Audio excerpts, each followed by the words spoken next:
February 2001, Tamil short and junior dictation. Get ready for dictation. 5 seconds. Start. மாண்புமிகு பேரவை துணை தலைவர் அவர்களே, தொழில் மற்றும் தொழில் வளர்ச்சி குறித்த மானிய கோரிக்கையின் மீது எனது கருத்துக்களை கூற வாய்ப்பளித்தமைக்காக நெஞ்சார்ந்த நன்றியை கூறிக்கொள்கிறேன். எந்த ஒரு நாடானாலும் மாநிலமானாலும் தொழில்துறையில் முன்னேற்றமும் மறுமலர்ச்சியும் காண வேண்டுமென்றால் சட்டம் ஒழுங்கை நிலைநாட்டி சீரான ஆட்சியை நடத்தும் திறமை மிக்கதொரு அரசாக இருக்க வேண்டும். அதைப்போல தொழிலாளர்களுக்கும் நிர்வாகத்தினருக்கும் இடையில் ஏற்படுகின்ற பிரச்சினைகளை தீர்த்து வைக்கக்கூடிய ஆற்றல் பெற்றதாகவும் அந்த அரசு இருக்க வேண்டும். இந்தியாவின் தற்போதுள்ள சூழ்நிலையில் தமிழ்நாடுதான் அமைதி பூங்காவாக விளங்குகிறது. தொழில் முனைவர்கள் ஆர்வத்துடன் தொழில் தொடங்க முன்வருகின்றனர். இதனால் வேலை வாய்ப்புகள் பெருகுவதோடு நாட்டின் பொருளாதாரத்திலும் வளர்ச்சியை காண முடிகிறது. இந்த வியத்தகு சாதனையை புரிந்த மாண்புமிகு முதலமைச்சர் அவர்களை இந்த நேரத்தில் நான் பாராட்ட கடமைப்பட்டிருக்கிறேன்.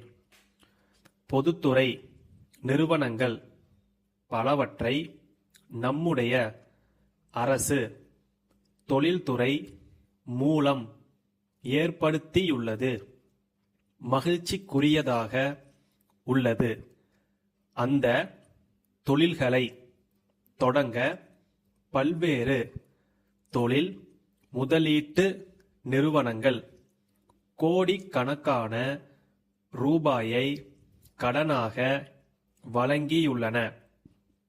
பின்தங்கிய மக்களின் நலனில் அக்கறையுடைய அரசு இந்த பொதுத்துறை நிறுவனங்களில் இட ஒதுக்கீடு கொள்கையை நிறைவேற்ற முன்வர வேண்டுமென்று கேட்டுக்கொள்கிறேன். இன்றைக்கு பெரிய தொழில்களின் வளர்ச்சி சிறிய தொழில்களை நசுக்கிவிடுமோ என்று அஞ்சுகிற அளவுக்கு அவற்றிற்கிடையே போட்டி நிலவுகிறது. இதனால் சில சிறு தொழில்கள் மூடிவிடும் அபாயம் கூட நிலவுகிறது.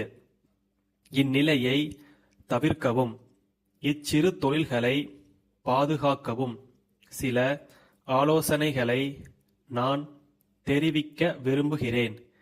சிறு தொழில்களுக்கு வழங்கப்பட்டுள்ள குறுகிய கால கடனை நீண்ட கால கடனாக மாற்ற வேண்டும்.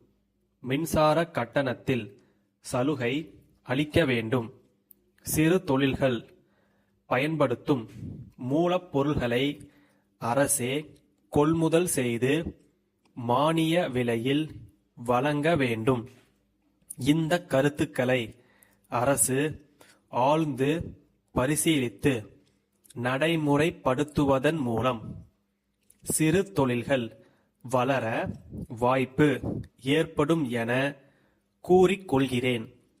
நாகை மாவட்டத்தில் கரும்புச்சக்கை அதிக அளவில் கிடைப்பதால் அங்கே ஒரு காகித தொழிற்சாலை நிறுவ அரசு முயற்சிகளை மேற்கொள்ள வேண்டுமென்று கேட்டுக்கொள்கிறேன். திருவாரூர் கலைஞர் கூட்டுறவு கைவினைப் பொருள்கள் உற்பத்தி சங்கத்தின் நிர்வாக அலுவலர், வேலூர் பூம்புகார் அங்காடியின் இயக்குனருக்கு எழுதும் கடிதம். அன்புடையீர், தங்களின் அக்டோபர் 20ஆம் தேதிய கடிதம் கிடைக்கப் பெற்றோம். எங்களிடம் இருக்கும் பலதரப்பட்ட கைவினைப் பொருள்களின் மாதிரிகளையும் மற்ற விவரங்களையும் தங்களின் பார்வைக்காக எங்கள் பிரதிநிதி மூலம் அனுப்பியுள்ளோம்.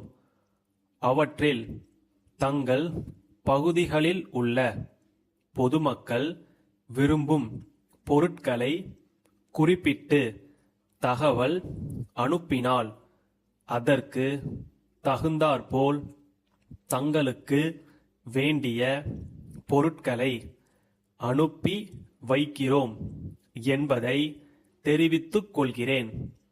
ஒவ்வொரு பொருளிலும் 10 எண்ணிக்கைக்கு மேற்பட்டு ஆணைகள் பெறப்பட்டால் குறிப்பிடப்பட்டுள்ள விலையில் 10% கழிவு தர சம்மதிக்கிறோம் என்பதை தெரிவித்துக் கொள்கிறேன். தங்களின் ஆதரவான கடிதத்தை விரைவில் எதிர்பார்க்கின்றோம். தங்கள் நம்பிக்கையுள்ள ஸ்டாப்.